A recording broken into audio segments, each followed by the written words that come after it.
Hey friends, I'm back from Australia. I'm back in the shed. It's time to stand up. Let's do it. Stand up.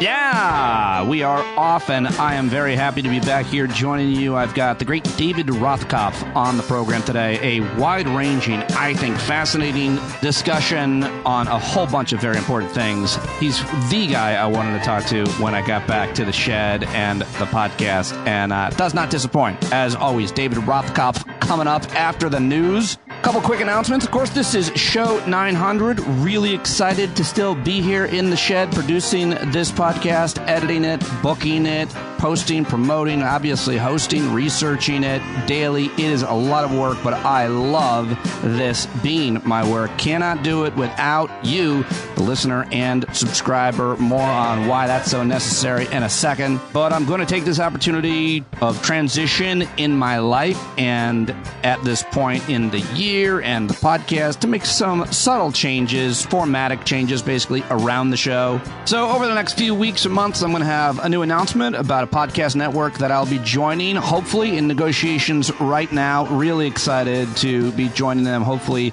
that will give us more promotion and more discoverability, as they say, in the podcast industry, which there isn't as much of as on YouTube and TikTok, which is why you're going to see me on there more, promoting the show and the great expert guests that we get each and every day here. But I'll be rolling out these changes slowly because I am a one-man machine. Plus, I don't like to commit to anything, so I'm trying some new things. As always, open to your ideas for any way to improve the podcast, promote the podcast, and of course, who you would like to hear on the podcast, especially this week. I'm not fully booked and almost having like writer's block in terms of what issues, what people I want to talk about. So if you have some good ideas, reach out. standupwithpete@gmail.com is my email 24/7. Oh, quickly, places I will be. On Wednesday night, I will be hosting the Stand Up with Pete Dominic Happy Hour Hangout instead of Thursday, because on Thursday I'm taking Ava. We're taking Ava, our oldest daughter, our first daughter to go off to college on Thursday at Ithaca College, and so it's going to be a very emotional, dramatic week, so bear with me on that as well. But I'll host the Hangout on Wednesday. You can find me there. You can also find me in Washington, D.C., August 25th through 27th. If you want to meet up on the 25th or 27th, I'll try to throw out some places to meet. I'm sure we'll have several listeners want to come out, have some drinks, go to a beer garden or something in D.C. Maybe Bill Boyle will host. Who knows? 25th through 27th, Washington, D.C., and I'll be doing a show out in Iowa at one of my favorite people's place, Mark Nolte, out in Iowa City, Iowa on September 7th. More details on that as soon as I get them, which should be tomorrow's show and on my social media, of course. Hang out Wednesday night. I'll be crying on Thursday, DC in August 25th through 27th, Iowa City on September 7th. And sign up for a paid subscription now or soon you will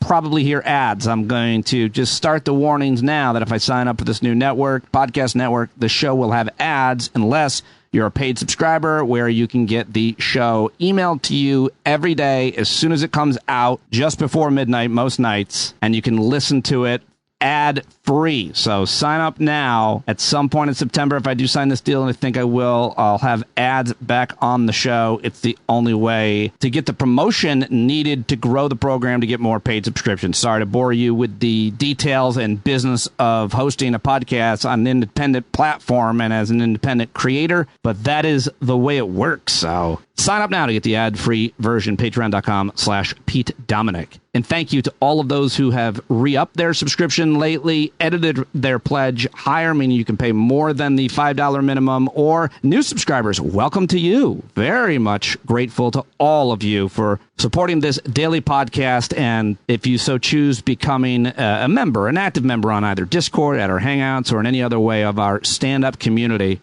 I describe this daily show as a place to hear from the smartest people we can find on the issues that impact our lives the most as we grow and travel on this spinning rock together, trying to become more enlightened and understand the news, what's happening in our world, our lives, our communities, our country, and the planet, of course, and beyond. We find the best people to talk to each and every day. I book them, I host them, I post them and promote them. That is what you're paying for. And I like to think the credibility, my reputation of getting these great guests consistently over and over is where most of the value lies, as well as hopefully my authenticity with how I talk here on the podcast to the guests about my life with you. And so that's the pitch, folks.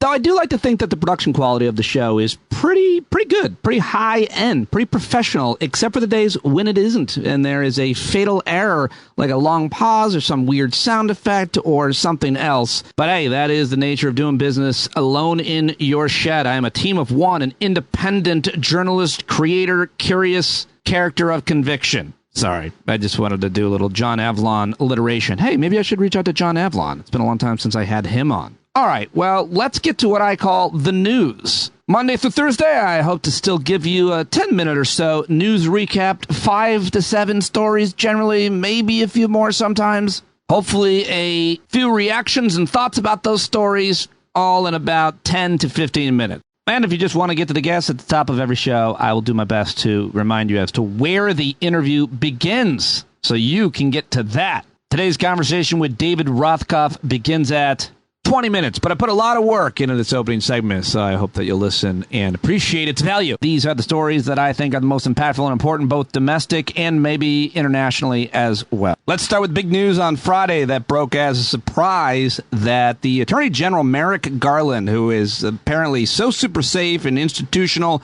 that he thought he needed to make this not look political, apparently, and he appointed yet another special counsel festival palooza, this time in the Hunter Biden probe about tax evasion, as well as a pistol that he apparently illegally had or owned for like 11 days, which is just a very weird and ironic detail. Republicans are going after him for that. Anyway, comes as the Justice Department has taken the unprecedented step, of course, of indicting the former disgraced president, Donald Trump, twice. My opinion is the negative outcomes of this news, as I see it, are just a bullshit distraction from Trump's historical crimes, and they give the kind of corporate, both sides bullshit media types an issue they can act like they're giving equal weight and time to, like Chuck Todd did yesterday. Look it up. He's been heavily criticized and on his way out the door, so that's good.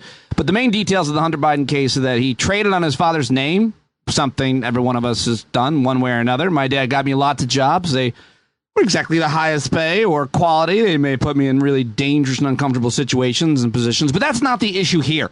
In the case of the Hunter Biden case, the president, of course, has not been accused himself or charged with any wrongdoing by prosecutors probing the affairs of his son. No matter how hard they try to make a connection to President Biden, they still have not been able to stick anything to him. We thought this case was settled a couple of weeks ago, and now it's being picked back up with a special prosecutor. So that's obviously getting way too much attention and talk, in my opinion, in all of mainstream media, corporate, political media. I don't think it's too hard to see the game plan here, which for me is to get away from that story and on to the next, because this one is actually really important. The death toll in the firestorm in the Maui town of Lahaina has reached up to 93, according to the New York Times on Saturday morning, the deadliest wildfire in the U.S. in more than a century. Maui has 80 warning sirens, but activated none of them in response to the fire, of course, which is a big part of the controversy. The state's largest utility has had no plan to cut power to prevent further ignitions, even after flames began consuming the island. A lot of confused people and a lot of answers needed. The federal government has, of course, declared it a national emergency. FEMA is on the scene, and here is the director of FEMA in Hawaii on CBS News yesterday with correspondent Jonathan Vigliotti. It's Deanna Criswell, FEMA administrator. You were on the ground touring the disaster zone. What did you see and what struck you the most? It's absolutely heartbreaking to just see an entire community that is no longer there. And I think one of the things that was just really the most shocking, I guess I would say, is the row of cars of people that were trying to drive and escape and then couldn't get out fast enough.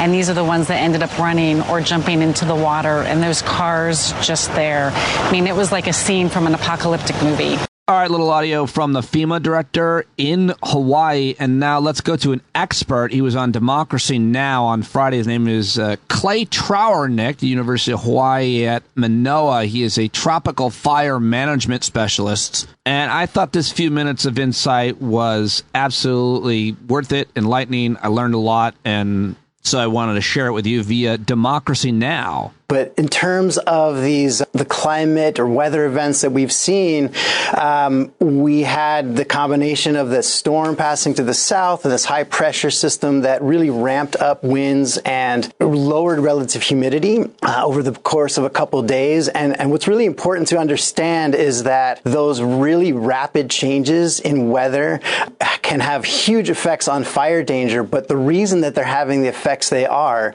is because of the landscape scale changes that your prior guests were mentioning. And that's the change in the vegetation surrounding the community in Lahaina, as well as the community upcountry Maui, which is experiencing similar fires which are still burning right now. And these are changes that have affected most of the island in the state, in the sense that these change in land use over the past couple decades, the decline in agricultural production has really resulted in the dramatic expansion of these non-native tropical grasses. And this really creates this vulnerability that we're seeing right now, and the really explosive growth in fire that we saw over the past couple of days. Were you surprised by the scale of this disaster and now this debate over where were the early warning, so many deaths, and there are probably a number more, how it could have been dealt with in a different way? I mean, you have the governor saying this is the worst natural disaster in Hawaii's history. Yeah, I think we're clearly grappling with the human toll. This is something that's absolutely unprecedented, and I don't think, just the loss and hearing these stories that of your prior guests, it's still sinking in for all of us just how dramatic this is and just what the impact that this has had on the people, first and foremost. As far as the unprecedented nature of these fires, unfortunately, this is something we've been seeing over the past decade at least. And we can look back to 2019, where 21 homes were lost in West Maui due to similar fires. The same year, we had about 20,000 acres burned through central Maui. 2018, we actually had a near pass of another hurricane system that coincided with large-scale fires on Oahu, on the west side of Oahu. And in each of these incidents, what we're seeing, I think as your first guest mentioned, is the firefighters we have on the ground, those are the resources we have. They were spread incredibly thin over this past week. They're, doing everything that they can. And as far as what we can do, and by we, I mean the response agencies that we work with, the nonprofits, Hawaii Wildfire Management Organization, I have to give them credit too, but we're trying to get the word out and identify the actions that communities and land managers can take prior to these fires, and so that we can reduce risk. All right. Well, that's an interesting perspective on Democracy Now! By Professor Clay Trauerknecht. My opinion, my takeaway from all of this and researching it to just get ready to talk about it a little bit with you guys is that they weren't ready. Things went wrong. The weather conditions, maybe not being able to predict it, I don't know. But that, and of course, this land is way overdeveloped, and you're going to have more people dying when you build more houses for those people to live in instead of agriculture, which seemed to be the case here. Emily Atkin over at Heated, the great climate crisis newsletter, published a special Saturday edition because of this, saying that we don't normally publish on weekends, but I couldn't sit around while wildfires in Maui rage without trying to get you something. She writes, Lahaina used to be wetland. Nature didn't turn the historic Hawaiian community into a tinderbox. People did. And she goes into the history of that part of the island and the indigenous folks and the colonization and capitalization of the area. Includes a whole bunch of extra reading on it if you want to learn more. A great place is to subscribe to Emily Atkins' heated.world. And that's what I've got for you on the Maui wildfires. Sorry for being flip about it at the Hangout on Thursday night. I was a little bit flip. I was like, well, it's Hawaii. I'm sure they'll be fine. I didn't know that people were dying, certainly not at high numbers like now we have seen. So feel bad about that. And my punishment is to dig deep and cover it for you here on the show. So hopefully you appreciated that. As far as other news that I wanted to share with you that I'm keeping an eye on is the raid of that small Kansas newspaper. It raises a lot of concerns amongst those of us who support a free press. The search of Marion County Records Office has led to the seizure of computers, servers, and cell phones of reporters and editors. And, of course, well, why does that matter? Well, this raid is one of several recent cases, according to the New York Times, of local authorities taking aggressive actions against news organizations, some which are part of a dwindling cohort left in their area to hold governments to account. If it's a pattern of pressure being applied to local newsrooms, another recent example, 2019, the raid of the home of Brian Carmody, a freelance journalist in San Francisco, was reported in the death of a longtime public defender named Jeff Adachi. The executive director of the Kansas Press Association, Emily Bradbury, says there's a lot of healthy tension between the government and newspapers, but this is not right. This is wrong. This cannot be allowed to stand. Newspaper's owner and editor Eric Meyer said in an interview the newspaper had done nothing wrong, and I'm going to continue to follow that story and others like it. You're obviously hearing people like Ruth Ben-Ghiat and other historians and experts on authoritarian regimes having their hair on fire, as this is one of the hallmarks of authoritarian throughout human history. So really disconcerting story developing out in Kansas, which I feel like is a phrase you could say a lot about Kansas. This is a really disconcerting story. Although I will say Kansas was one of the first states to put abortion on a referendum after they overturned Roe. And, of course, they voted to maintain abortion rights. And since the Supreme Court overturned Roe v. Wade, by the way, abortion-related propositions have been on the ballot in Ohio, California, Kentucky, Michigan, Montana, Vermont, Kansas. And anti-abortion groups lost each time. The people are making their voices heard all over the country that women's reproductive rights are women's health care, that abortion is a human right. And what this means for the Republican Party, I think, is really, really consequential in certain states and districts. And I talk about that with David Rothkopf in our conversation coming up. But even Sean Hannity is starting to hedge. Listen to this. I think the American people, and I consider myself pro-life, I believe in the sanctity of life, but I think politically that there is, Republicans have got to say, as Bill Clinton once said, I never thought I'd quote him, rare, legal, and I'd add the word very early in a pregnancy. That seems to be politically where the country is. Maybe I'm wrong, but we'll see. That vote in Ohio was pretty sobering. All right, there you go. Pretty sobering, that vote in Ohio. Well, we'll see. And again, I'll talk more about it with Rothkopf coming up. What else did I want to tell you? Oh, there's a new COVID variant spreading in the U.S. Experts are saying that it poses no more substantial threat than the previous versions, according to New York Times. But a couple listeners mentioned it at our hangout on Thursday. And so I did reach out to Dr. Megan May. And so hopefully I'll be talking with her. And finally, what to watch for this week? Well, Amazon executives are scheduled to meet this week with members of the FTC, the Federal Trade Commission, which is contemplating an antitrust lawsuit against the company. So that should provide some fireworks. The Georgia investigation into Donald Trump and election interference is expected to go before a grand jury on Tuesday. I'll be talking with someone, I'm sure, about that here on the podcast. President Biden going to head to Milwaukee, Wisconsin on Tuesday to mark the anniversary of signing the Inflation Reduction Act into law, taking a victory lap in Wisconsin. And also this week, the Women's World Cup semifinal. Spain and Sweden face off in the first semifinal Tuesday, and then Australia versus England will meet on the second on Wednesday. And this is a real problem, a real dilemma for my friends down in Australia, because David is Australian and his wife Lisa is a British and Australian dual citizen, but grew up in England. So she is going to sit there and throw rocks at herself, apparently, be torn up. All right, finally, a 13-year-old boy fell 100 feet and survived in the Grand Canyon. So I just think that's an amazing story. I wanted to make you happy. The kid's okay. He's got some pretty serious injuries, but he'll probably make a full recovery.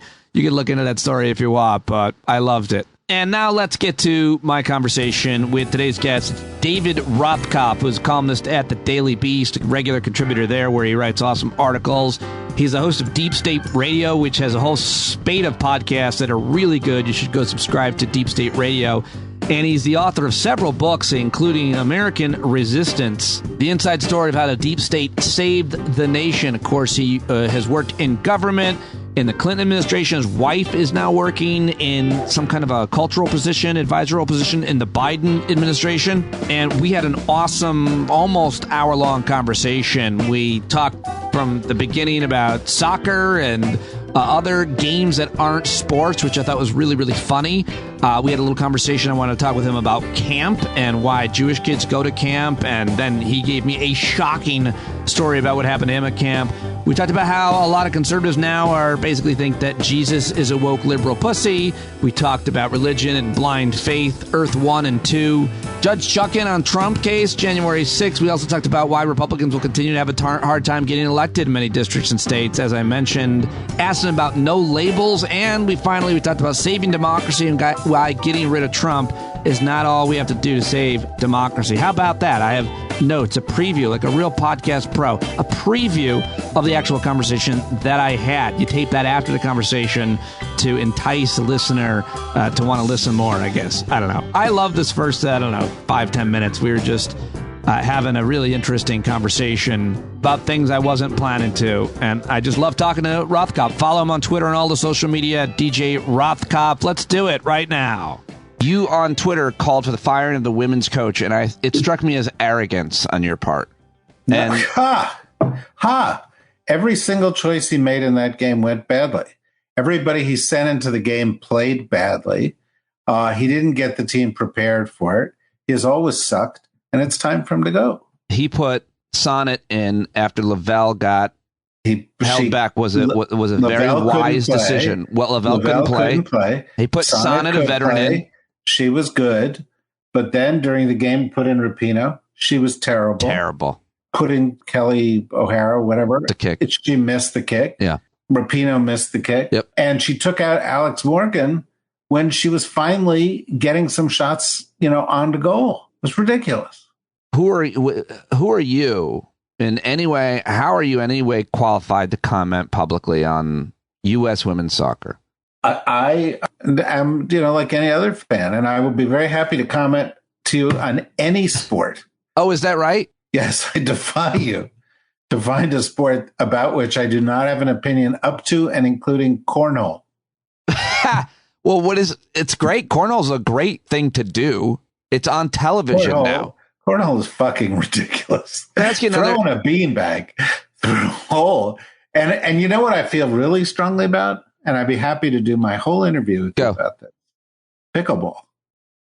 Pickleball is large type tennis for the elderly. It is ping pong outdoors. It is, with a wiffle ball. It is a terrible sport. And it is only for people who are losing it, who can't actually play a sporting game. Okay, well, you are offending so many people, mainly me. Look, I'm happy to offend pickleball players anywhere for a couple of reasons. One, I find their sport offensive. Wow. And two, all of them have bad knees and can barely move. Yeah. And what are they going to do? Take it out on by writing a nasty tweet? I can handle it. You are a tennis player. In the summer every day, but almost every day. That's where this comes from. Yeah, I play real sport where you have to run around, you play strategy, you have to have endurance, those kind of things. If you don't, I'm a big believer that if you're not running, it's not actually a sport. So that also rules out golf. Right. Fully agree with you there. Now we found some common ground. That's certainly how I feel about golf. Golf is terrible. And it's just, there are other sports like that, I mean, have you ever you go to England, you turn on the TV late at night because you can't sleep and then you're watching darts and, they're sitting there with a cigarette and a beer and they're throwing a dart. That's not a sport. No, that's a game. Sure. I'm in full agreement on those things. And while I'd like to belabor any one of these issues for hours and may pitch it as a show in itself, Ask Rothkopf anything. Yeah, that's true. I'll take anything. This is the one thing I want to ask you before I get to any of your articles and any of the current events, which is camp as a child and the tradition of a lot of Jewish American families, at least this is just my own experience, send their kids to camp. And a lot of my peers who are Jewish go to camp. And as a parent, I was openly critical to my Jewish friends. I was like, why would you have kids just to send them away at such a young age, and 12, sometimes younger, and for the whole summer? What is that? It's very unfamiliar to me. And my daughters are 18 and 16, finishing their, I think, 4th and 5th year at camp, not a Jewish camp, but a similar, those types of summer camps. And I have now decided to come to the conclusion it's the best decision we made, really my wife, as parents. And I wanted to ask you what that's all about. Because how much of success in life is attributed to camp is my question. That's why. Well, just, I think it depends on the camp. I went to a camp. My parents sent me to a camp that was run by a principal in a local school in Summit, New Jersey. It was called Camp Skoglund. It was in Maine. It was on a lake, and on paper, it looks like the kind of thing you want to do. So your kid gets outdoors and has this kind of experience. My mother, when she was a kid, went to one of these Jewish camps. In fact, Camp Kill Elite, where there's a big article about it in the New York Times today. But having said that, the camp I went to, the counselors were run wild, and they used to grab you on your way to the outhouses in the middle of the night, take your clothes off, put a pillowcase over your head, drive you to the middle of town, and tie you to a gravestone. And leave you naked and tied to a gravestone overnight. Are you? Are you serious? Did that happen? Deadly. Did it happen to you? Yes. And in my case, what they did was they took us in a boat and put us on a tiny island in the middle of the lake, me and my brother, and they gave us one sleeping bag. They said, "Here you go, it's one sleeping bag. Spend the night on the island." And it was supposed to, make you tough. They called it midnight rides. Midnight rides. Were you naked also? I don't recall. Because you said they would tie you naked to a gravestone. No, they did that to some kids. Some people. Yeah. Jesus, yeah. But to you, so this was kind of some kind of a thing where the counselors would create some real serious. Oh yeah, they ran it, in a crazy way. So if they would come into the bunk in the morning, and if the bed wasn't made right, or there was a dust bunny under your bed, they took everything in the cabin and they threw it out the front door. And then you had to mop out. It was called mop out the cabin and then put everything back. Is this typical, or is this a corrupt camp? I have no idea. It was horrible. But like my kids, when they were little, my daughters, they were like, "We want to go to theater camp." And I was like, "Oh, theater camp. Okay." And then they showed me a movie of theater camp. And I was like, "Oh, yeah, well, that's good." And so they went off to Stage Door Manor Theater Camp. Actually, they went first to Long Lake Theater Camp. Then they went to Stage Door Manor, which is the one in the movie Camp. And they, they worked on shows the whole summer and they loved it. Let me rephrase it. The reason why I think, this is my theory, so many Jewish people are so successful, one of the big reasons, people always say putting a lot of emphasis on education is why. And I'm sure, fine. But I think camp, is there not a camp thing? Like every Jewish guy I know went to camp and met people at camp and networked and had this experience. And I'm saying my daughters have had this experience that I think is the best thing that happened to them. And so I'm saying anybody who goes to camp. Well, from a psychological perspective, usually they're not tortured the way that you were tortured. I mean, that's crazy. That's right. And so I've ended up, damaged. But, there are people. Well, there's a psychological developmental process point, which happens a couple times when kids are growing up, called separation and individuation. And, it happens when they're a few years old. And then it happens later around the teen years where they sort of start preparing to go out on their own. And, camp is a good way to do that. I have friends who are British kids who were sent off to boarding school when they were 10. Right. And they were away from their parents for 7-8 months of the year. That's child abuse, as far as I'm concerned. You think that's too much? Yeah. Way too much. I also just want to say my daughter's going off to college next week as a freshman. We're driving our oldest daughter, so this is the first for her and obviously for us. How are you handling it? How do you feel? Super confused. And I'm sad? Very sad. Like, I cried in front of like a lot of people last night at my subscriber hangout. Like I got, I can't do it. When my daughters went off to college, I would literally, for 6 months before they went away, periodically have to excuse myself, go in the other room and cry because I couldn't handle it. Yes, I have felt that way many times, although I've been reluctant to do that because... well, that's it. That's why I left the room. Yeah, that's good. But the point is, I feel readier. My wife made this point that the parents who don't send their kids to camp have a separation anxiety unlike those of us who already kind of went through it with sending them at least away for 2 weeks at a time, much less. Yeah, no, I think that's true. My older daughter, when she was like 15, came downstairs one day and she said, I know what I want to do this summer. I was like, okay, what do you want to do? She said, I would like to go take care of orphans in Cambodia. What? And I was like, what are you kidding? What? You want to go to Cambodia to take care of orphans? And she said, yep, I've looked it up. I found it. It's a program. Yale University runs it. You go off, you'll go to Yale, then they send you off. And I was like, oh, that's great. And she said, and it's $8,000. And I was like, but, lo and behold, she got the money. I mean, I gave her, the money. She went off. She went to Cambodia. She spent several weeks there taking care of orphans in the jungle. Jesus.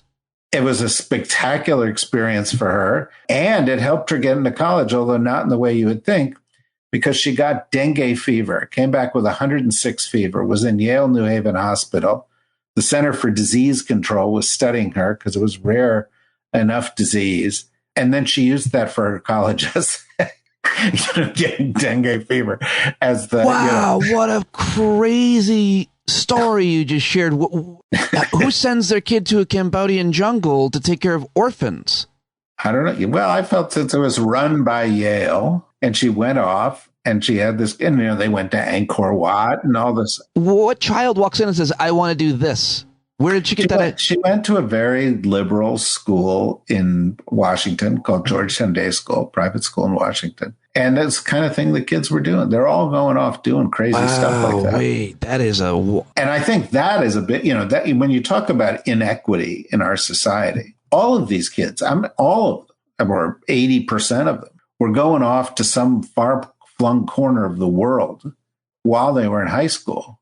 And doing something like taking care of orphans or some other kind of thing. Mm-hmm.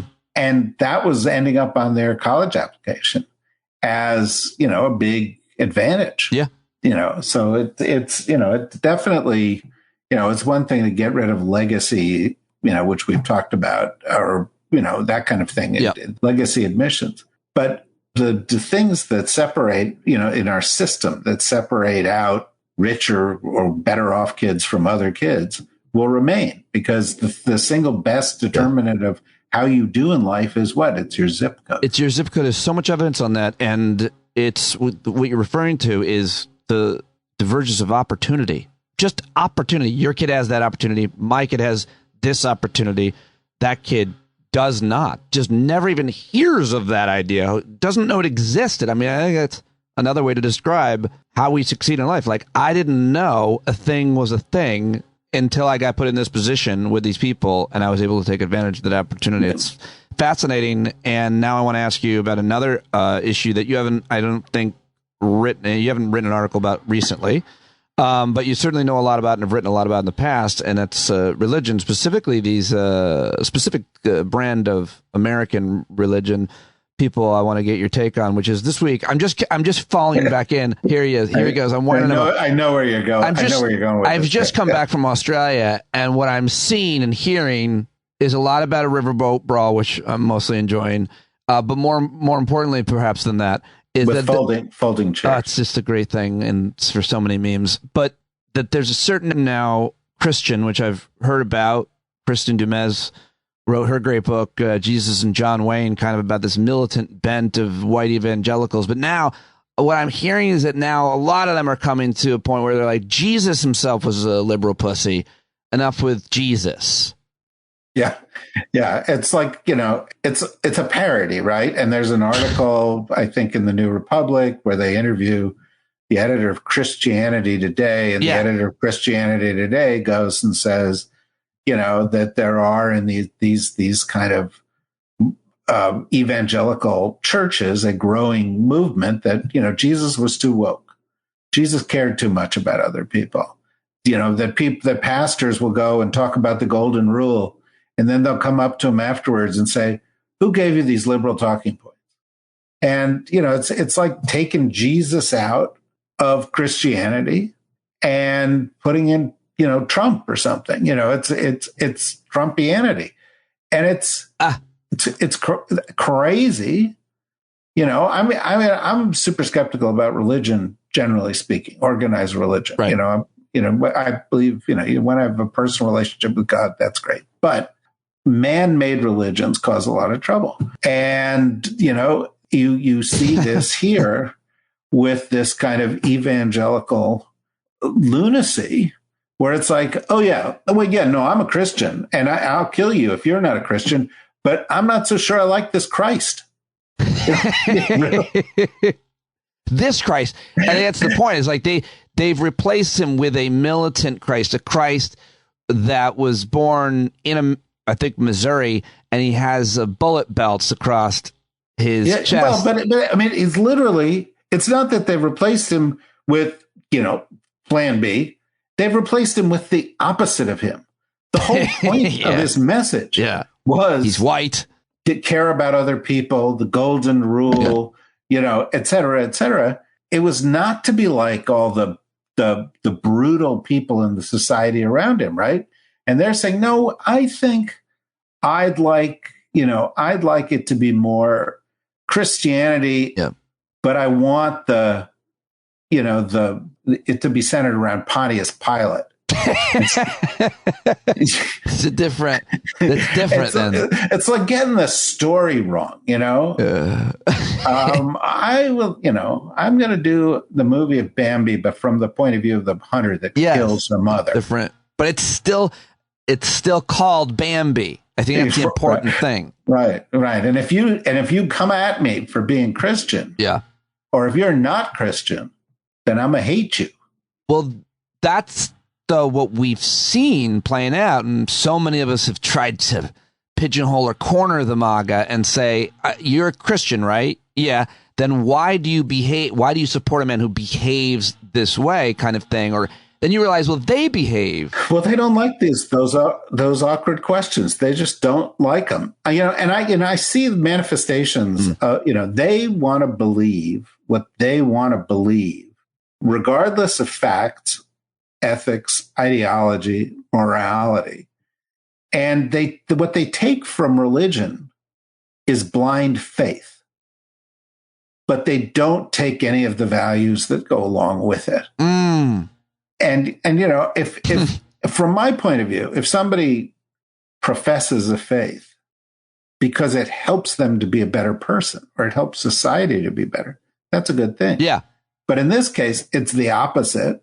And I see manifest. I wrote a tweet the other day, or a zeet, or whatever the fuck it is, and the other day, and I said, a lot of horrible extreme climate things happening this summer. We need to wake up. Yeah, I heard about the aftermath of this tweet, and I've been target of it. Go ahead. And literally thousands of responses. Yeah. Of people going, it's summer, shithead, or where I am is cold, so this isn't real, or, go find another planet. And it's like these, you say, well, science believes this. They say, well, science believed, I don't know, cigarettes were good for you once. So hey, so did Mike Pence. Yeah. But, all I'm saying is that is a direct result of this notion that you believe what you want to believe. Yeah. And facts don't matter. And the other foundations of belief don't matter anymore. Do you think that's true across? I feel like it's Earth 1 and Earth 2. And while progressive-minded folks can certainly fall into any kind of culty thinking, I think it's mostly on the right in America because of where they're getting their information. They think that about us, I guess. But they're wrong. And it's not, we're on Earth 1. The whole thing, it's like, where, you guys believe your thing, we believe ours. No, that's not it. There's only one truth to so much of it. I have a litmus test for that. And climate change is one of them. By the way, your next article for the Daily Beast, I do believe should be, It's Summer, Shithead, about this issue, which you have been talking and tweeting a lot about. You just did a great podcast over at Deep State Radio where you're focused on it. You have deep concern about the issue of climate change. And has that also been a bandwagon like women's soccer for you, where you just joined in 1999? Or have you always been screaming about climate change First of all, I took my kids to Stoddard soccer, and they played soccer, mm-hmm. and then we got seasons tickets when the women's soccer league was founded, and Mia Hamm was on the Washington team. Oh. We went and watched that. Huh. So I've always loved soccer. I mean, my father's from Europe, so I was kind of. Well, I stand corrected. I feel some shame, and so to suggest that some people come late to it, and therefore I must have, is like suggesting that some people come late to climate, and I must have. No, of course not. This has been a problem. The first article talking about global warming was written in the late 19th century. As we started to see what the consequences of industrialization are. Right. And, there have been multiple efforts to deal with this that have fallen short. And that, by the way, is both parties. Obama went off to the Paris Accords and then came out and said, look what I did. But they didn't do anything. The Paris Climate Accords essentially said, okay, we're all going to do better, and you're on your own. Good luck. There were no real metrics. There was no real. And this has been the trouble with global processes on this, because different countries were at different states of development. And so they said, why should the United States have gotten to pollute for 100 years? And now we're India, sure. And we're we don't get to do that.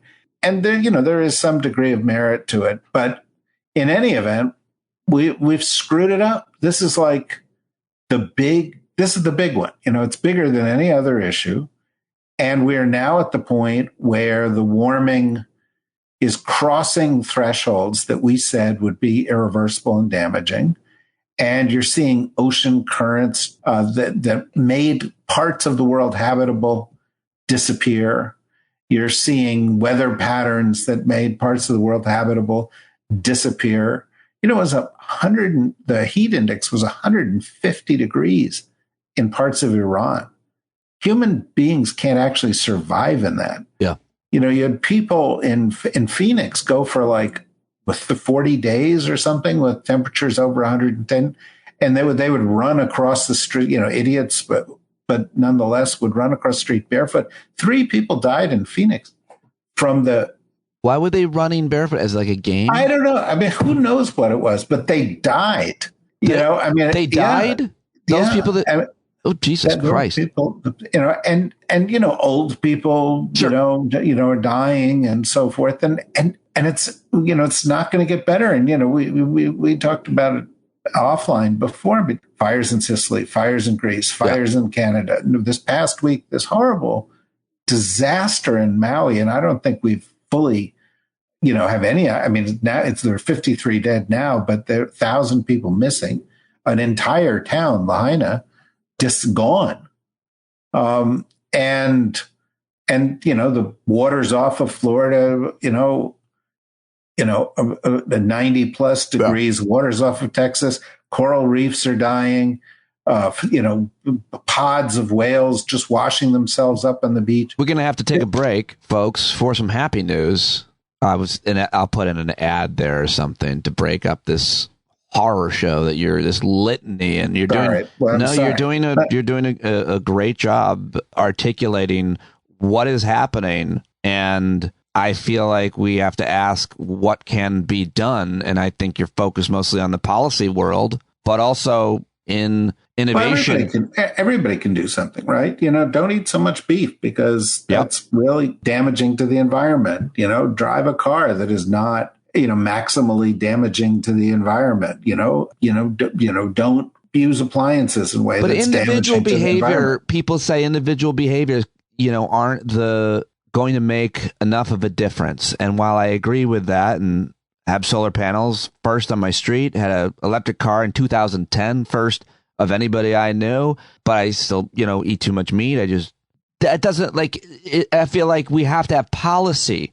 Huge. Well, I mean, yes. I mean, look, the reality is that governments have got to implement policies. They shouldn't be building coal plants. They should be promoting, as they have been. And I think we've seen a much bigger change with alternative energy than we expected we were going to see.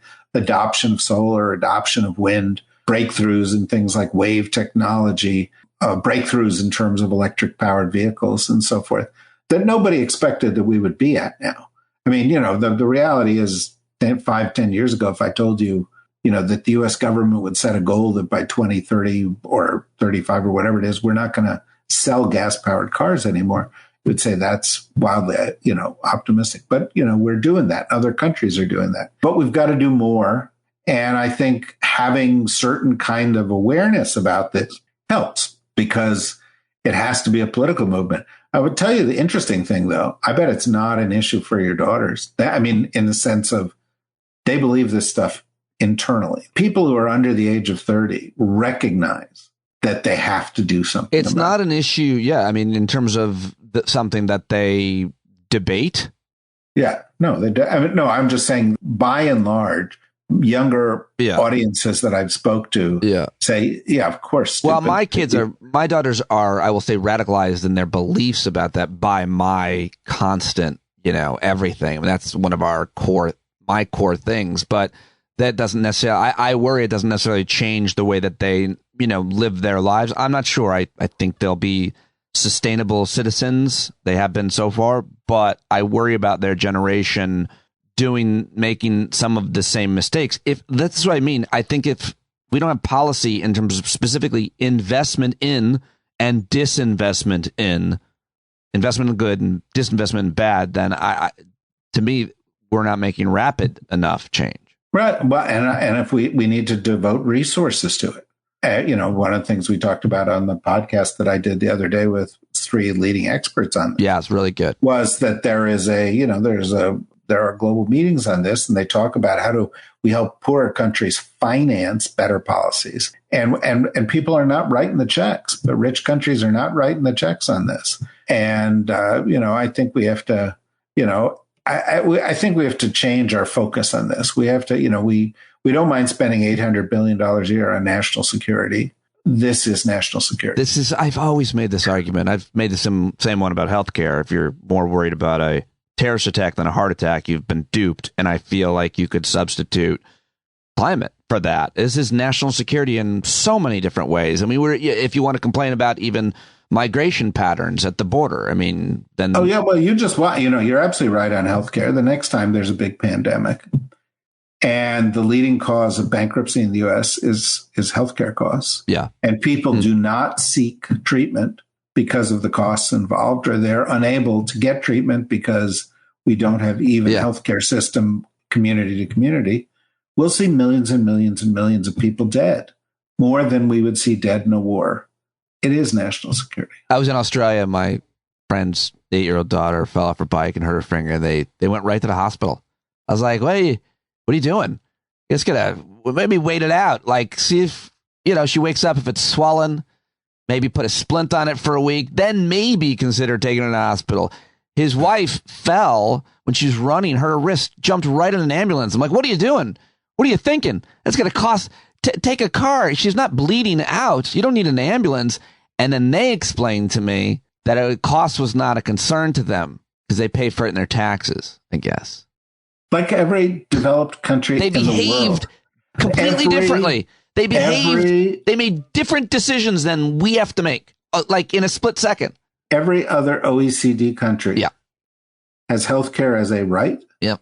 It's a fundamental thing that governments provide. And I've always said that on the radio. And I just wanted to take that opportunity to say it's different when you live it and when you see it. I'm in Australia and I lived it and I saw it. And anybody listening that's, lives or has people living in other countries realizes the amount of decisions that you make differently as a result of, as you said, to start this rant, access to healthcare as a result of a future pandemic, which is where we left off, I think. So healthcare, climate change, national security issue. All right. 3 more things I wanted to talk with you about, 2 of which you've written about in the Daily Beast, is the latest today, Judge Chutkan in D.C., this really interesting Obama-appointed judge, former public defender who has dealt with a lot of the January 6th people, apparently. By the way, over 1,100 now apparently have been dealt with or or sentenced or whatever category. What you've been tweeting about this or retweeting some of the quotes that happened. There was a decision made, a warning given, and I think it's pretty important for what it really kind of predicts may happen in this case with this judge. Yeah, I mean, I think there's a lot of focus right now on the fact that one portion of this hearing was about the scope of a protective order that the judge was being asked to issue that would say that the defendant or either party, frankly, could make public certain elements of the evidence and documents being presented in the course of the trial. And the defense that argued that the defendant, Trump, should be able to make much more of it available. And the prosecution, the special prosecutor's office, special counsel's office, argued that much less of it should be allowed to be made available. And, you know, the judge essentially accepted the argument of the defense, saying this protective order sought by the special counsel's office is somewhat too broad, and I'm going to narrow it. And so people are like, oh my God, she's taking the side of Trump. But, you know, the main thrust of what she said throughout the hearing, and I believe what we will see when she issues her findings on this and ultimately the trial date, was not what I would say was favorable to Trump. It was fair. She doesn't refer to him as President Trump. She refers to him as the defendant or as Trump. She says, I'm not going to be, one of the things the defense said was, well, the president should be able to, talk about Mike Pence, who's going to be a witness in this case, right, because he's running against him. And she said, no, he's a defendant. All criminal defendants have some limitation on what they can talk about. Yeah. And I'm not going to be constrained by the politics. And then they say, well, a big subtext of this is, you don't want this trial to run up against the primary season. And it's very clear from what she's saying. Yeah. And I think it'll be clear from how she schedules this, that that's not her concern. She was presented with a case when the government wanted to present the case. She's going to try the case in a speedy way. And if that conflicts with primaries, that's, tough luck. Your interpretation of what she said is what I've read in news reports. You're paraphrasing. It was pretty much the quotes I've read in news reports. Well, and I think as far as I can tell, that's fair. And, it's not like Judge Cannon in the Mar-a-Lago case, right, who seems to have a thumb on the scale for Trump. And I think it should be a little chilling for Trump because I think he's going to have a trial. It'll probably be early next year. The prosecution has suggested January 2nd. And they've said it's going to take 4 to 6 weeks. And that's just primary season. And, she may postpone it a month or two. But at some point in the heart of the first part of next year, Donald Trump is going to be on trial for committing felonies in a federal court for 4 to 6 weeks. And every single day, evidence is going to come out about how he tried to defraud the American people in the last election and how he committed crimes. And he's not going to be able to go hit the road. He's going to have to sit in that courtroom. Right. And he's going to howl like hell and say this is election interference. But, and I tweeted something on this and I saw that you had responded to it.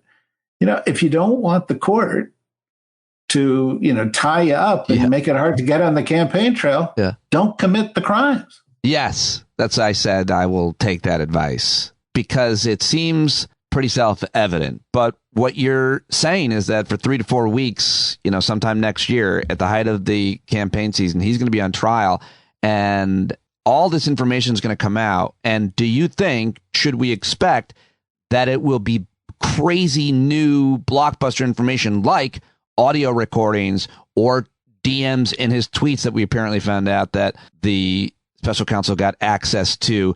Are we going to be learning brand new things and hearing things that he said as a result of this trial? Do you think that's going to shake things up even more? Yes. Yeah. I don't think that the prosecutor has showed his whole hand right now. I don't think that is ever the way these things work. Right. But, and so I think we'll hear new things. The other thing we're going to see, though, is this deranged maniac, Trump, responding to this. And he's going to do stuff that's going to get him in trouble. He's going to tweet things or Truth Social things or say things at a rally that looks like witness intimidation and tampering, and he's going to get in trouble. If he ever gets called to the stand, which seems highly unlikely, he will lie. And, who knows what else he will do to try to influence the outcome here. And he could, this guy obstructs justice like you and I breathe. And so, he who knows what else he's going to do in the course of this thing. So I just, the good news is I think there's going to be a fair trial and he's going to be held accountable. The bad news is that we are going to be immersed as we have never before. You think you have had Donald Trump up to here, right? You think you have been sort of lowered into a vat of Donald Trump and, you can't even breathe, right? Yeah. It's going to be so much worse. There are 7 trials, that are likely to be taking place over the next 12 to 18 months. And every single day, this dude's going to be howling. The MAGAs are going to be howling. His attorneys are going to be howling. The Fox media and the Breitbarts and the OANN are going to be howling. The rest of society, the oversight committee, glomming it up. The oversight, it's going to be. It's just we've never seen anything like it, and it's going to happen in the middle of an election year. But that's why whenever you hear people and you read articles and it says, "Oh well, Trump's going to do this and this is what will happen," and Joe Biden's going to do. We have no fucking idea what it's going to be like this 2024 campaign. Yeah. Plus, they're both very old. They're old, and plus there are other issues. Look what happened in Ohio. With the referendum on how many votes it would take to change the state constitution, which was seen as a stalking horse regarding the abortion thing. Every single time abortion comes up, which has been a central Republican tenet, it gets defeated because people I'm glad you hate brought that up. I mean, I was daydreaming yesterday and thinking about a tweet, and then I was like, I haven't been into it lately. I haven't said anything or thought anything profound. I'm not Rothkopf, but I do feel like the overturning of Roe is so consequential for everything else that I wanted to be so hyperbolic as to say, when the Republican Party and the Supreme Court overturn the right to an abortion, it saved the planet.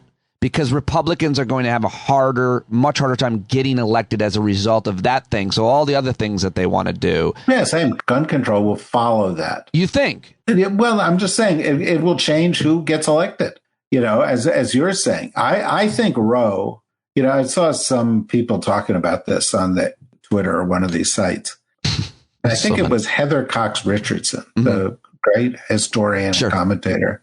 And she said, sometimes I read these male journalists, and I'm just paraphrasing, and, it strikes me that they don't realize that women are reminded of the issues involved in this every month.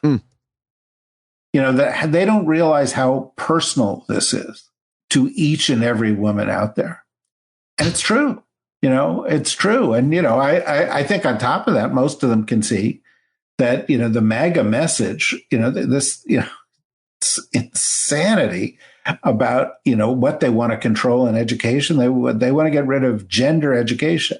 And they're like, yeah, because we don't want to have a lot of trans kids running around because that's a problem for America, right? Like we've ever seen that. But the gender studies thing is actually women's studies. Right. It's actually seeking, equity for women at long last after all of human civilization. But it's reached a new insane level. They banned in a county in Florida, Romeo and Juliet.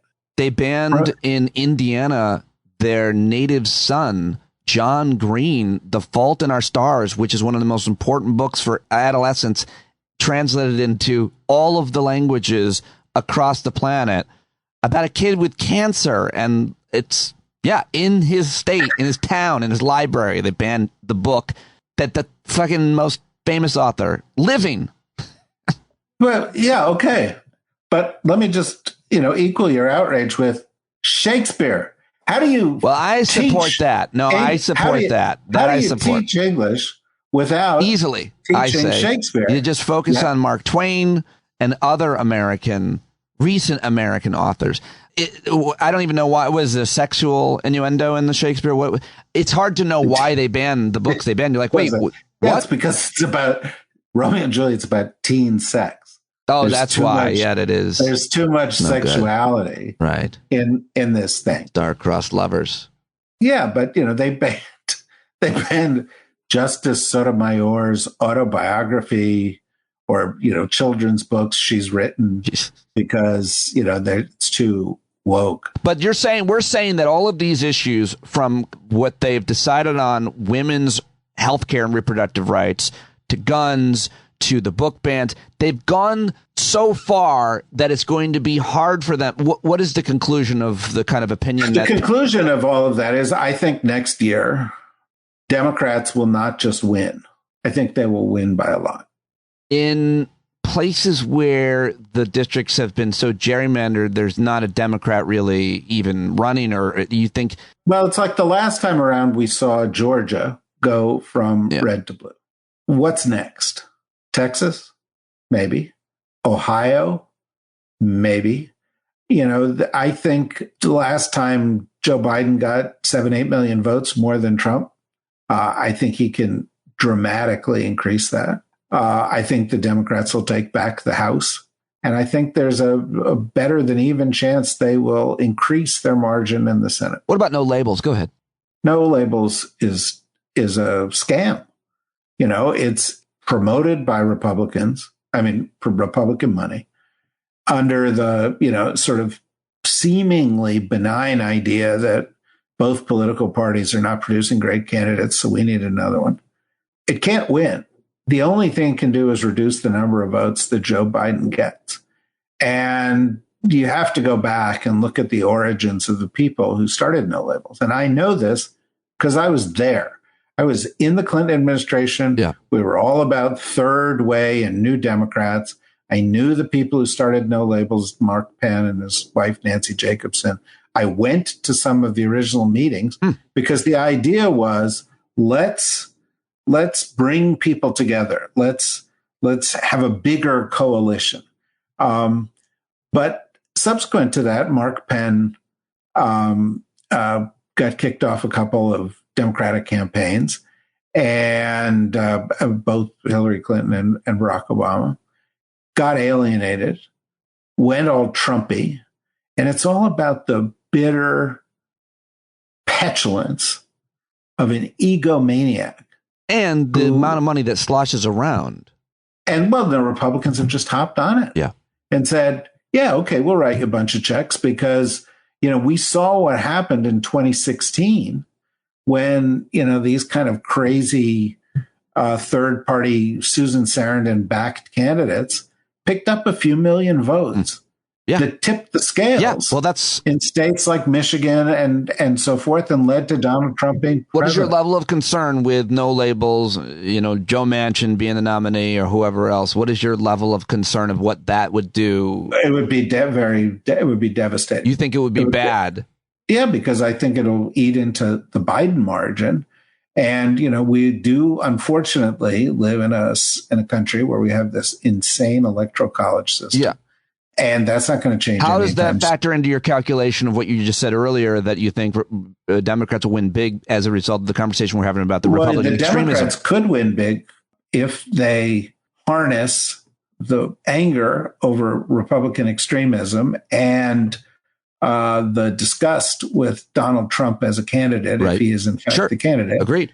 But you could also see a situation where the third-party candidates start carving away at that, and they do it strategically. So even if Democrats win big coast to coast, there's 6 or 7 states that are going to determine the electoral college outcome: Pennsylvania, Michigan, Wisconsin, Arizona, Nevada, Georgia, North Carolina. And if they could tip the scales in just a couple of those states where it's still going to be closer, then, you could end up with Trump again. Great place to focus your effort and money, by the way, those states. Absolutely right. And I think that's what the White House is doing. I think they realize that they've got to focus on that. And I think all of us, if we care about it, we need to focus on it. And so we shouldn't be complacent about a good outcome. But we should recognize that we shouldn't set our sights low either. We should set our sights high. Given all that, you have this piece of the Daily Beast. Trump losing in court or in another election won't be enough to save U.S. democracy. Really interesting article. And Trump's indictment, saving democracy. Well, what else do we have to do? Well, I mean, it goes to what I was saying. The Electoral College is crazy. The Constitution was written so that it could be periodically updated, but it was gamed out over the course of the past, 100, 150 years that a bunch of states were created that would not be highly populous, but have put us in the situation now where in the Senate, about a third of our population has 2/3 of the seats in the Senate. And of course, because the Electoral College is Senate seats plus House seats, it gives them an advantage in the Electoral College. That's crazy. We live in a system in which one senator can block all the nominations, for example, as Tuberville's doing, of the military leadership. So Senate rules, whether it's the disproportionate power given individual senators or the filibuster, contra to democracy. Gerrymandering is everywhere. Yep. It's contra to democracy. Since Citizens United and the notion that money is speech, so the people with more money have more speech, our political system is corrupted by money, which is I can connect each thing you're saying to a Supreme Court decision. Well, I think a lot of it is, and I think you can then go and say the Supreme Court is corrupt. So, on the Supreme Court, we could explain why Alito shouldn't be there, or why Roberts, frankly, given the activities of his wife, shouldn't be there, why Thomas shouldn't be there, why Kavanaugh shouldn't be there, why Barrett shouldn't be there, because they gamed the system. But we may have 20 to 30 years of a 6-3 conservative majority on the court, which is and a corrupt court, and so on. And so all I'm saying is, if you think getting rid of Trump is going to save democracy, you're wrong. Should we get rid of him? Yes. Should he be held accountable? Yes, that's essential. But the Republicans have worked for the past 30, 40 years to game the court, to game the gerrymandering, to take advantage of these things. And the Democrats have got to do the same thing, whether it's making the District of Columbia a state, or making Puerto Rico a state, or pushing back on gerrymandering, or holding Supreme Court justices accountable, getting enough votes in the Senate and the House to actually be able to add justices, impeach bad justices, et cetera, et cetera. I think all these things are essential, and it's going to be the work of a generation, not just our generation. The work of a generation is an important phrase, and I like it. And I think that it's a really important statement to give context to the whole. We live in this day-to-day news cycle and hope that change happens overnight. I know I do feel that way sometimes, but it's the work of a generation. It is. And, I think that's why what you do is super important. I think we need to sort of step up.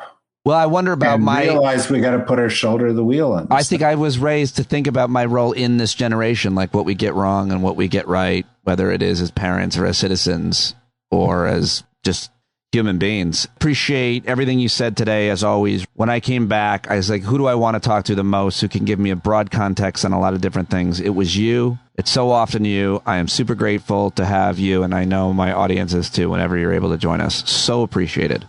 I'd love it. I love talking to you. I'm glad you're back. And, go get your daughters from camp. On my way. Thank you. All right. Take it easy. All right. David Rothkopf, everybody. Yeah, you go get them from camp and go drop them off at college. There you go. That's what my week is going to be like, too. I appreciate your support, your advice, your insight on that transition, that move, that big move for us. I am very grateful ahead of time. Email me, standupwithpete@gmail.com. We talked about it at the Hangout last week. I'm sure I'll bring it up this week. It'll be the night before, and that's all I've got for you on today. Thank you so much for listening. I hope you appreciated the news segment. I'll be making subtle changes, formatic changes, just branding things, but I'll still be here every day and more with Can You Talk Real Quick shows as well that I'll be adding throughout the week. Please subscribe with a paid subscription, patreon.com/Pete Dominic, and follow, subscribe, like, all of the things on all the social media networks. I am on TikTok at Pete.Dominic, Instagram, Twitter, Threads, Pete Dominic, and of course, YouTube Stand Up with Pete. Be great if you could go follow, like, support those accounts because I'll be posting more video at many or all of them. Threads, posts, Mastodon, I'm on all of it. Go find me, I'll find you, and we'll keep finding each other so that we're not alone. Thanks, guys. Bye. John Carroll, take us out. You got to rise up. You got to stand up. You got to stare the devil straight in the eye. We got to let him know it's his turn to go. See it clear and all you hear is a lie. Don't get up off of your butt, get down off of your fence. Even if it ain't a very friendly audience, well, they'll begin to listen when you start making sense. And you stand up, stand up. No need to point your rifle to defend your town. Just stand up, stand up. You know they can't deny you what you're laying down. Boy, you better stand up, stand up. Show your face of every color, yellow, black, red, and brown. She's the place where every lost child will finally be found. There's only one thing to do before we stand our ground, and that's stand up, stand up. Well, the founding fathers saw a land for all. They had to stand up, they had to stand up. They had a keen imagination for a crystal ball, drawing all the plans of stand up. But all they had to go on was the time they were in, with other causes for laws, and since they weren't even sin, they knew that change was gonna come before the change could begin. They had to stand up. All right, they had to stand up. We got to stand up. We got to look the devil square in the eye. We gotta let him know it's his time to go, and make it clear when all we hear is a lie. Why you lying awake wondering where the money all went? It'll be the cost of freedom that'll go unspent. You can see him flee the scene of that experiment if you stand up.